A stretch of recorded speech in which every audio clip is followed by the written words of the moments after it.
IDTV మన ఉనికి మన వాణి.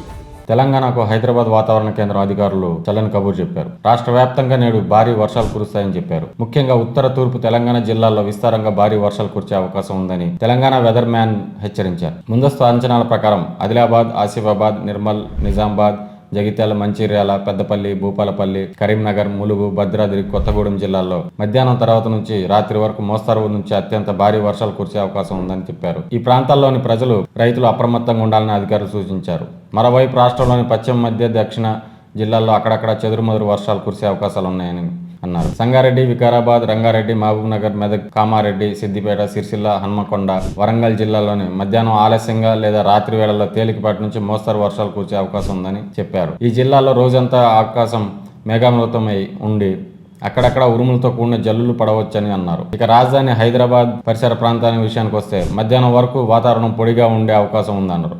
అయితే సాయంత్రం వేళల్లో నగరంలోని మధ్యాహ్నం వరకు వాతావరణం పొడిగా ఉండే అవకాశం ఉందన్నారు. అయితే సాయంత్రం వేళల్లో నగరంలోని పలు ప్రాంతాల్లో హఠాత్తుగా వాతావరణం మారి వర్షం పడే సూచనలు ఉన్నాయన్నారు. సాయంత్రం కురిసే ఈ వర్షపు జల్లుల వల్ల వాహనదారులు ట్రాఫిక్ ఇబ్బందులను ఎదుర్కొనే అవకాశం ఉన్నందున ముందస్తు జాగ్రత్తలు తీసుకోవడం అవసరమన్నారు. కాగా ఈ ఏడాది రాష్ట్రంలో విభిన్న వాతావరణ పరిస్థితులు నెలకొన్నాయి. సాధారణంగా ప్రతి ఏడాది మే చివరి వారంలోనే నైరుతి ఋతుపవనాలు రాష్ట్రంలోకి ప్రవేశిస్తాయి. కానీ ఈ ఏడాది జూన్ 2వ వారంలో నైరుతి రాష్ట్రంలోకి ప్రవేశించింది. ఆ తర్వాత పవనాల మందగమనం కారణంగా సరిగ్గా వర్షాలు కురవలేదు. జూన్ నెల మొత్తం, ఆ తర్వాత జూలై 2 వారాలు కూడా సరిగ్గా వర్షాలు కురవలేదు. ఒకనొక సమయంలో ఇది వర్షాకాలమా ఎండాకాలమా అన్నట్లు ఎండలు దంచికొట్టాయి. జూన్ 2వ వారంలో చాలా జిల్లాల్లో ఉష్ణోగ్రతలు 42 డిగ్రీలు దాటాయి. తాజాగా గత 2 రోజులుగా వాతావరణం చల్లబడింది. ఇక నుంచైనా రాష్ట్రంలో వర్షాలు కురవాలని రైతులు కోరుకుంటున్నారు.